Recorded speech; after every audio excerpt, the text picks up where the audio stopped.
안녕하세요. 유상민 목사입니다. 오늘이 벌써 토요일입니다.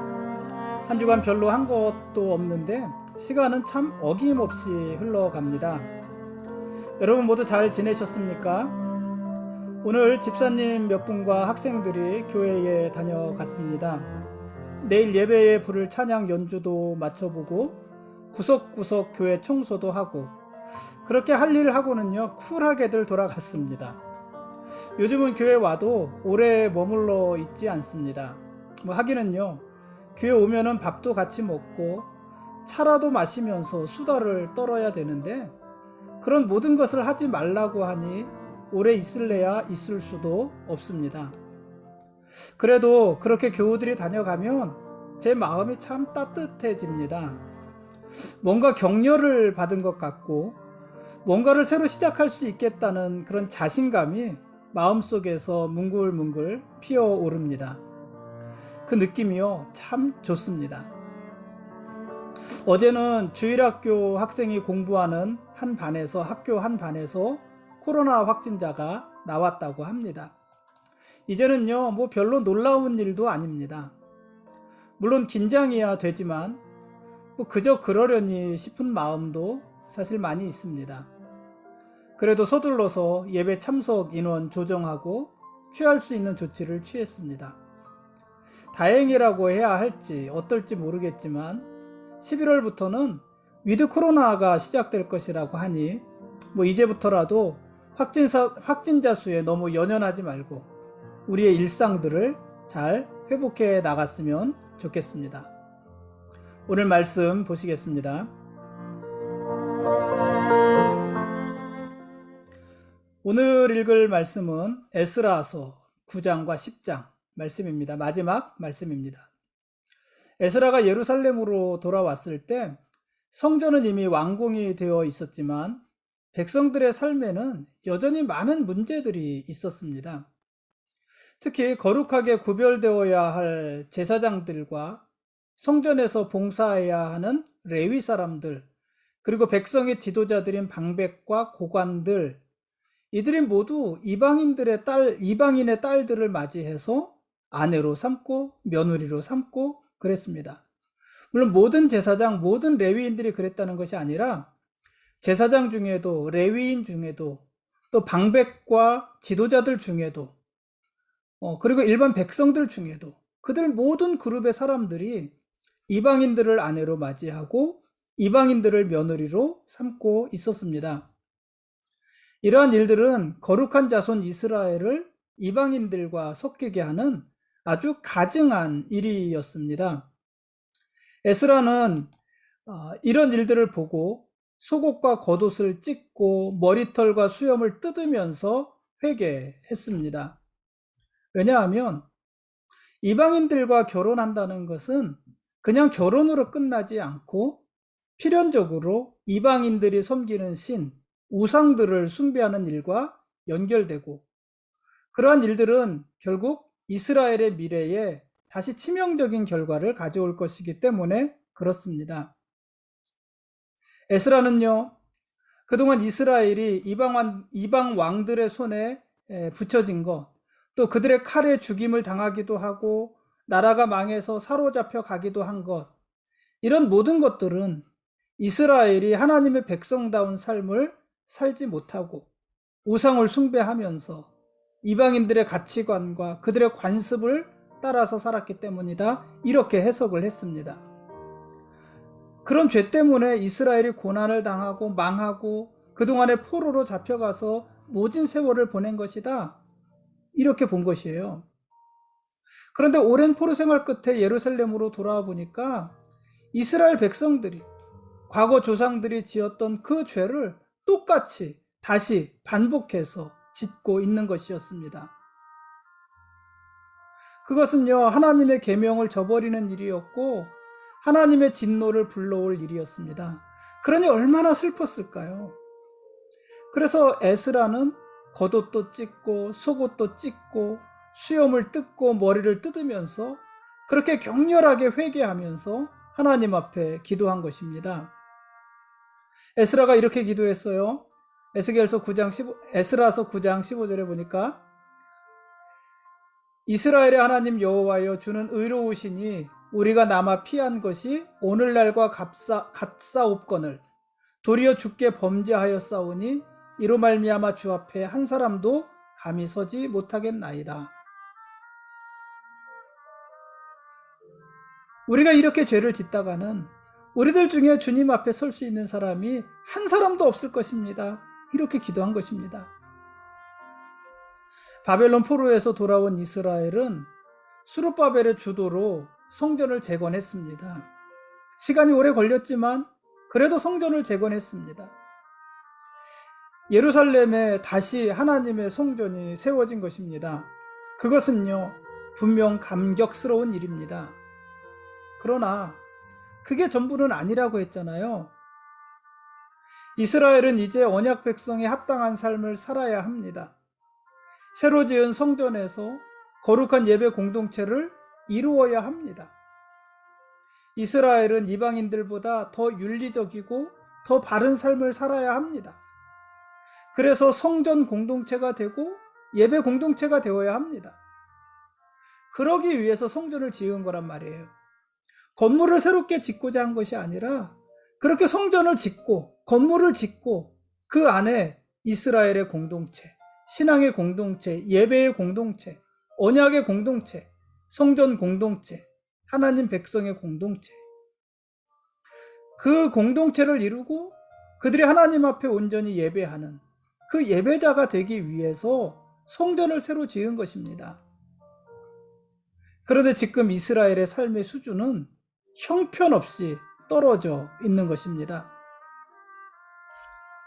이로 인해서 에스라가 성전 앞에 엎드려서 울며 기도하며 죄를 자복합니다. 그때 많은 백성들이 같이 크게 통곡했고요. 이스라엘 백성 중에서 남녀와 어린아이의 큰 무리가 그 앞에 모였다. 이렇게 기록을 했습니다. 그러니까 에스라 앞에 모인 것이기도 하고 에스라가 성전 앞에서 그렇게 기도했으니 성전 앞에 모인 것이기도 하고 그렇습니다. 그들 중에 스가냐라는 사람이 있었는데 이 스가냐라는 사람이 일어나서 이스라엘에게 아직도 소망이 있습니다. 이렇게 말을 합니다. 그러면서 이제부터는 하나님과 언약을 세우고 율법대로 행할 것이며 우리가 당신을 도울 것이니 에스라 당신은 일어나서 해야 할 일을 하십시오. 이렇게 격려했습니다.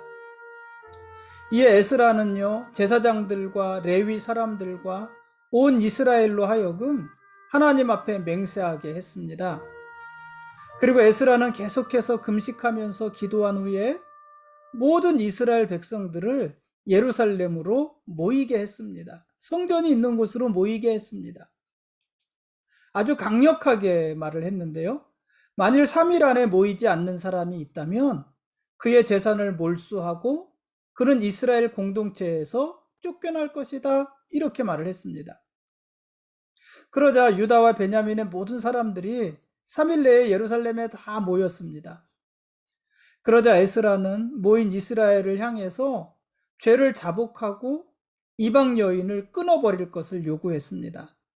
이방 여인을 끊어버리라는 얘기는 앞으로는 이방 여인들과 결혼하지 않겠다는 것뿐만이 아니라 이미 결혼한 사람들은 그들을 돌려보내겠다는 말입니다. 자식을 낳았을지라도 그들을 돌려보내야 된다는 말입니다. 얼마나 강력한 말입니까? 근데 그런 에스라의 말에 백성들은 그렇게 하겠다고 화답했습니다. 이에 에스라는 이스라엘의 맹세를 집행하는 사람들을 세우고 열째 달 초하루부터 첫째 달 초하루까지, 그러니까는 몇 개월이에요? 3개월이죠. 석 달 동안 이방인과 결혼한 사람들을 조사했습니다. 누가 이방인들과 결혼했는가? 그리고 에스라 10장 18절에서 44절까지 그 명단을 기록했습니다. 제일 처음에 대제사장의 가족 구성원을, 그 다음에 다른 제사장들과 레위 사람들을, 그 다음에 노래하는 자들과 문지기들을, 그리고 그 다음에 일반 백성들의 명단을 기록했습니다. 그러니까 무슨 말이냐면은 대제사장의 가족들 중에도, 다른 제사장과 레위인들의 가족 중에도, 성전에서 노래하는 자들과 성전을 지키는 문지기들의 가족들 중에서도, 그리고 일반 백성들의 가족들 중에서도 이방 여인과 결혼한 사람들이 있었다는 것이에요. 그 인원이 오늘 기록된 사람들만 114명입니다. 이것이 전부인지 아니면 일부인지 모르겠으나 114명이나 되는 인원을 정리해서 기록했습니다. 대제사장으로부터 일반 백성들까지 지위 고하를 막론하고 이방 여인들을 맞이하면서 결혼을 했는데 그들의 이름을 기록한 것입니다. 이들은 이미 혼인관계를 맺었고 자식도 있었습니다. 그래도 에스라의 말을 들었고 이방 여인들을 자식들까지 모두 내보내겠다고 했습니다. 이것은요, 굉장히 극단적이고 윤리적이지 못한 것처럼 보이지 않습니까? 물론 지금 이런 기준으로 우리가 적용을 해야 된다면은 정말 큰 무리가 있을 것입니다.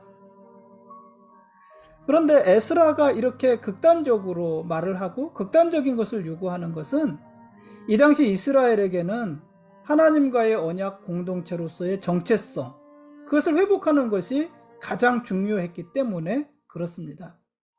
그러니 이미 결혼을 했다 하더라도 이방 여인들과 함께 살 수는 없는 것입니다. 하나님의 백성들로서 그럴 수 없는 것입니다. 여러분, 죄의 유혹은요 항상 달콤합니다. 그러나 그 대가는요 참 무서운 것입니다. 냉정한 것입니다. 이미 결혼한 아내를 내보내야 된다. 자식들까지도 내보내야 된다. 그 관계를 끊어야 된다. 이렇게 무서운 게 어디 있습니까? 근데 죄의 결과는 항상 그렇습니다. 죄는 달콤하지만, 그 유혹은 달콤하지만 그 대가는 이렇게 무서운 것입니다. 그리고 죄로부터 돌이키는 일들은 너무나 고통스러운 것입니다. 여러분, 죄는요 처음부터 멀리 해야 되는 것입니다. 처음부터 가까이 하지 말아야 하는 것입니다. 지금까지 에스라서 9장과 10장 말씀에 대한 길라잡이였습니다. 내일 읽을 말씀은 느헤미야 1장부터 3장까지 말씀입니다. 느헤미야는 원래 에스라와 한 권이라고 그랬잖아요. 에스라 느헤미야는 원래 한 권인데 이후에 200여 년 전부터 200여 년 정도부터 에스라와 느헤미야가 이제 나누어진 거예요. 쌍하로 나누어졌는데 어쨌든 느헤미야서 1장부터 3장까지 말씀을 보겠습니다. 내일부터 5일간은 느헤미야와 구약의 제일 마지막 책인 말라기서를 읽겠습니다. 그러니까 내일 다음 주간에는 무려 10개월에 걸쳐서 구약 성경을 다 읽게 되는 것입니다. 이스라엘의 죄악 앞에 에스라가 울면서 기도했습니다. 에스더는요 회개하며 기도했는데 백성들의 죄를 마치 자기의 죄인 것처럼 여기면서 회개하고 그렇게 기도했습니다. 그러자 많은 백성의 남녀와 어린아이의 큰 무리가 통곡하면서 에스라에게 나왔습니다. 지도자가 보여준 진심 어린 행동, 그 행동 하나가 백성들의 마음을 울리고 백성들의 마음을 움직인 것입니다. 여러분, 말로만 하는 지도자들은요 사람들이 신뢰하지 않습니다. 말로만 하는 지도자, 말만 하는 지도자는 사람들이 신뢰하지 않습니다. 언행이 일치하지 않는 지도자, 솔선수범하지 않고 강요만 하는 지도자는 결코 사람들의 마음을 움직이지 못합니다. 흔히요 자녀들은 부모의 등을 보며 배운다고 하지 않습니까? 부모의 등을 보며 자녀들이 그 삶을 배우는 것입니다. 그런데 많은 부모들이 잔소리로 자녀들을 가르치려고 합니다. 잔소리로, 말로 자녀들을 가르치려고 합니다.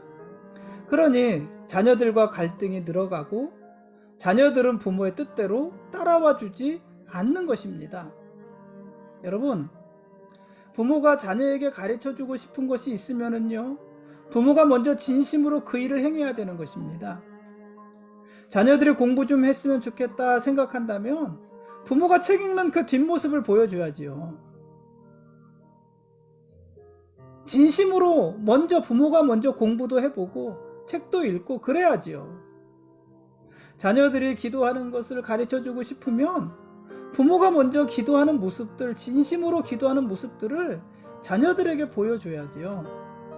그래서 자녀들은 부모의 그런 뒷모습을 보면서 배운다 하는 것입니다. 여러분, 그런데요, 부모와 자녀만 그렇겠습니까? 교사와 학생도 그렇고 목사와 성도도 그렇지 않겠습니까? 그러므로 누군가를 지도하는 사람은요, 말이 아닌 진심으로 움직여야 되고 무슨 일이든지 솔선수범해야 하는 것입니다. 에스라에게 나온 무리들 중에요, 스가냐라는 사람이 이렇게 말을 해요. 우리 이스라엘이 이미 범죄했을지라도 아직 소망이 있습니다. 이미 우리가 하나님 앞에 죄를 지었지만 그래도 아직 우리에게 소망이 있습니다. 이렇게 말을 했습니다. 여러분, 하나님께 돌이키며 회개하는데 늦은 시간은 없습니다.